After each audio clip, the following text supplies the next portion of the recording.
Assalamualaikum warahmatullahi wabarakatuh. Teman-teman sekalian, sahabat-sahabat sekalian yang saya banggakan dimanapun Anda berada.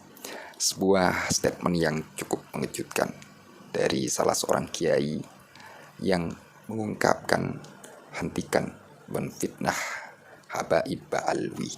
Ya, kurang lebihnya seperti itu. Ini video masih baru ya, terupload 1 hari yang lalu lah ya kurang lebihnya. Tentu ini menarik untuk kita dengarkan bagaimana argumentasinya. Ya, kalau saya lihat di judulnya ini ya, stop sering memfitnah nasab Ba'alawi.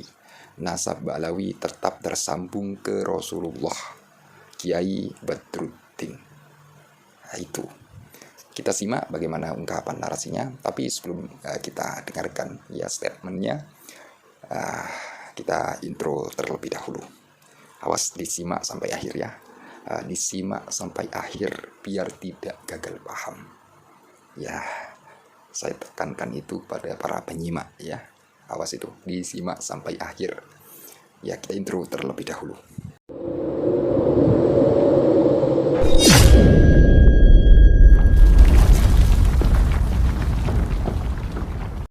Oke, saya putarkan dan mohon agar supaya Anda simak sampai akhir. Oke.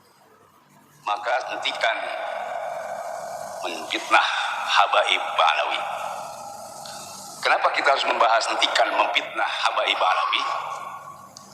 Karena akhir-akhir ini kita dikejutkan dengan perpecahan umat Islam yang sudah kondusif, sudah tentram, aman, sejahtera. Tiba-tiba ada sebuah tesis yang ditulis oleh Kiai Haji Imaluddin Usman Al-Bantani sebagai karya ilmiah, baik itu skripsi, tesis atau disertasi, tentu sudah diuji baru dipublikasi.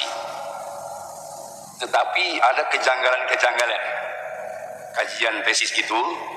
Kejanggalan pertama, jadi secara akademisi, karena yang disebut karya ilmiah itu kan mengandung beberapa hal. Pertama harus dilihat dari metodologi penelitiannya, kemudian penulisan dan substansi atau konten dari tesis, disertasi atau skripsi, dan juga tidak boleh dilupakan tujuan skripsi atau tesis itu. Di dalam sebuah penelitian karya ilmiah, ketika bicara tujuan itu ada dua, guna dan manfaat.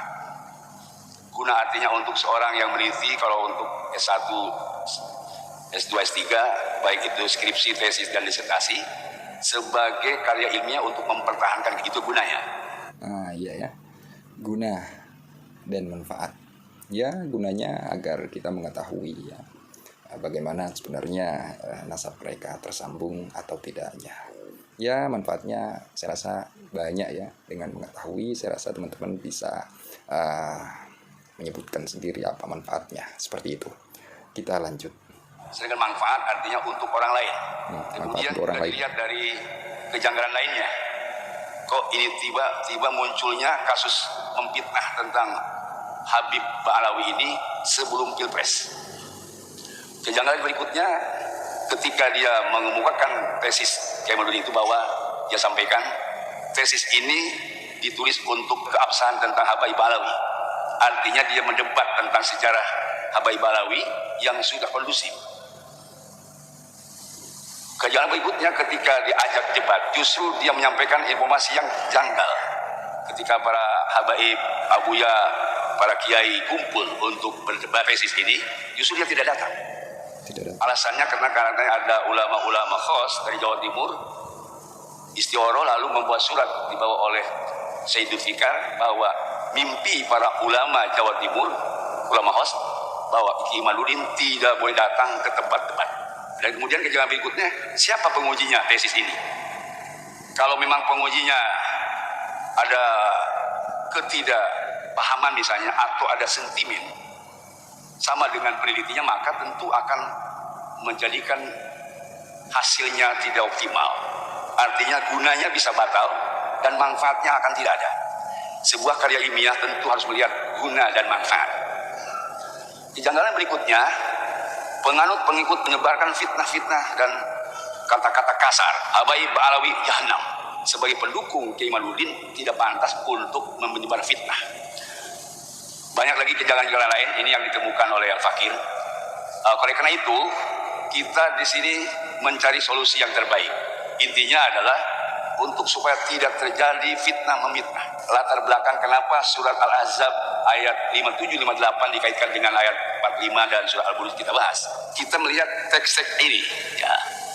Misalnya, teks di ayat ini adalah yu'dunallah wa rasulah.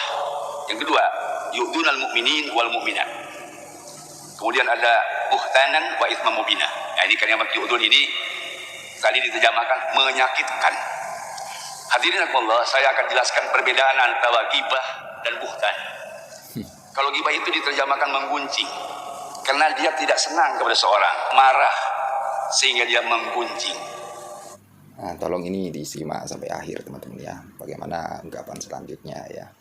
Kita simak ya, saya teruskan ya untuk putarkan video ini. Tolong disimak sampai akhir. Gibah bahasa Arabnya.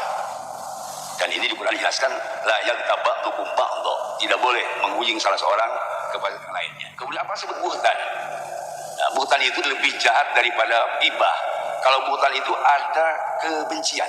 Karena benci bukan marah tadi itu, sehingga dia melakukan perbuatan yang menyakitkan. Itu disebut buhtan. Buhtan itu kalau diterjemahkan bahasa kita mengada-ada. Atau kalimat buhtanan dan isma mubina kalau dikaitkan dengan Al-Buruj itu memfitnah. Sebab fitnah itu akan membenci, dia memfitnah. Kalau tadi tidak senang, dia hanya gibah saja. Nah, ini perbedaannya. Makanya ketika Rasul ditanya oleh para sahabat, ya Rasulullah mal gibah, apa yang disebut gibah? Kalau Rasul sampaikan dikruka ahoka bima yukru, kamu menyebut saudara kamu yang dia tidak senang. Misalnya ada seorang istri menggunjing suaminya atau sebaliknya karena si istrinya tidak senang, itu gibah namanya. Tapi ada dikatakan dalam sebuah hadis, Aporita ya Rasulullah in kana fi akhi ma'akul. Bagaimana pendapatmu ya Rasulullah? Seandainya saudaraku yang aku katakan itu, bagaimana ya Rasulullah? Rasul melanjutkan, in kana fi matakul faqad tabtahu. Kalau kamu mengatakan sesuatu yang memang dikatakan itu ada, wujud buktinya itu kamu menggibah. Misalnya menceritakan suami seorang istri mau poligami. Nah, nanti kita tanggapi di akhir video ya. Kita teruskan dulu. Dan memang si suaminya memang mau poligami dan ada bukti-buktinya, misalnya ada surat dan sebagainya. Itu namanya gibah. Tapi wa in lam yakun fi matakul faqad tahu. Kalau kamu mengatakan yang tidak ada wujudnya pada seorang yang dikatakan itu adalah buhtan. Misalnya dari contohnya menceritakan suami mau poligami padahal boro-boro poligami, duit tidak punya, pamajikan satu sudah kurus, dia juga memang sudah tua, ngeslenta, loyo, tidak ada buktinya, tapi si istrinya ngomong bahwa suami saya mau poligami, itu yang buhtan, mengada-ada. Saya kira itu perbedaan itu yang harus dipahami oleh kita. Sehingga orang yang dibuhtan, orang yang membuat buta itu, bagi yang dikatakannya itu sakit. Ya, maaf, saya tanya bapak, kalau bapak mau poligami lalu disebut oleh istri mau poligami, kan nggak sakit, memang pengen. Tapi kalau bapak memang tidak pengen poligami, dikatakan istri poligami, bapak sakit lagi. Itulah disebut al-iza. Itu bahasa kita yang pokoknya nama fitnah. Makanya di dalam surat Al-Buruj, innal ladzina fatanul mu'minina wal mu'minat tsumma lam yatubu, bagi siapa saja yang memfitnah kaum muslimin atau muslimat, padahal mereka tidak harus difitnah karena tidak wujud bukti, maka walau adzabu jahannam, orang yang memfitnah itu dipastikan masuk api neraka jahanam, walau adzabul hari, dan dibakar dengan keras di nerakanya. Ini ancaman dalam surat Buruj.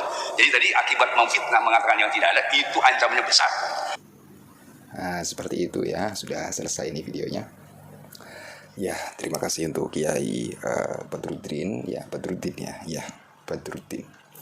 Di dalam video ini ya judulnya stop sering memfitnah nasab Alawi. Nasab Alawi tetap tersambung ke Rasulullah, Kiai Badruddin ya, seperti itu. Saya berterima kasih sekali karena Anda mau menjelaskan tentang fitnah dan gibah ya, dan juga yang lain. Tapi kalau masalah hal ini ya, tesis ini dikatakan atau kajian lah ya, kajian ini dikatakan sebagai gibah, pendapat saya ini tidak cocok lah ya. Artinya ini sebuah penelitian di mana beliau ini meneliti, di mana beliau ini membuka tentang sebuah referensi, langsung disimpulkan dengan kesimpulan yang demikian, seperti itu, yang mungkin menurut sebagian orang ini merupakan kesimpulan yang cukup mengejutkan seperti itu. Artinya ini merupakan sebuah kajian. Kalau tentang masalah ini dikatakan tesis atau tidaknya, atau jika ini perlu diuji, ayolah datangkan, hadirkan penguji seperti itu, ya, diuji, ya. Artinya kajian Kiai ini, ya. Jadi ketika kita berbicara tentang seputar kajian, penelitian, saya rasa hal ini ya banyak sekali manfaatnya. Gunanya apa? Saya rasa teman-teman juga dapat menjawab seperti itu. Ya walaupun jawabannya ya mungkin kita berbeda ya, apalagi dengan orang yang mungkin tidak sepakat dengan kajian lah ya, kajian Kiai Imad atau penelitian Kiai Imad tentang nasab alwi. Ya itu. Saya sangat berterima kasih sekali ya, sekali lagi saya sampaikan itu karena Anda mau menjelaskan seperti apa itu fitnah, seperti apa itu ghibah, ya, dan juga yang lainnya. Kalau masalah tesis ini ya kurang tepat lah dikatakan seperti itu. Artinya tidak tepat lah ya, tidak tepat. Artinya beliau ini kalau menurut pandangan saya, beliau ini mengungkapkan tentang apa yang telah beliau kaji. Masalah nanti kesimpulannya seperti apa ya, kita sebagai para penyimak, para netizen lah seperti itu ya. Ya kita akan terima seperti itu ya. Dengan hadirnya tes DNA mungkin juga dapat mempercepat untuk apa? Untuk mengetahui benarkah penelitian itu, atau benarkah Habib itu keturunan Nabi. Jadi ini masih dalam tanda tanya ya. Ini mungkin menurut kalian yang masih ragu seperti itu. Kalau Kiai Mat sendiri ya sudah jelaskan ya di video-videonya, mengungkapkan bahwa nasab Habib itu terputus, tidak tersambung. Ya itu ya. Ya terima kasih dari Al-Fakir Official.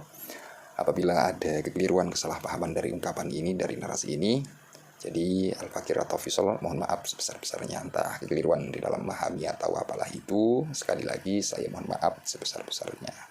Seperti apapun hasilnya ya kita terima, kita harus legowo ya, kita harus ya artinya menerima lah ya, menerima ya tentang nasab Habib terputus atau tidaknya. Tapi kan saat ini masih yang kita lihat ya, penelitian Kiai Imad ini ya kuatnya juga saya rasa ada dukungan atau diperkuat lah ya dengan apa yang telah diungkapkan oleh Dr. Sugeng.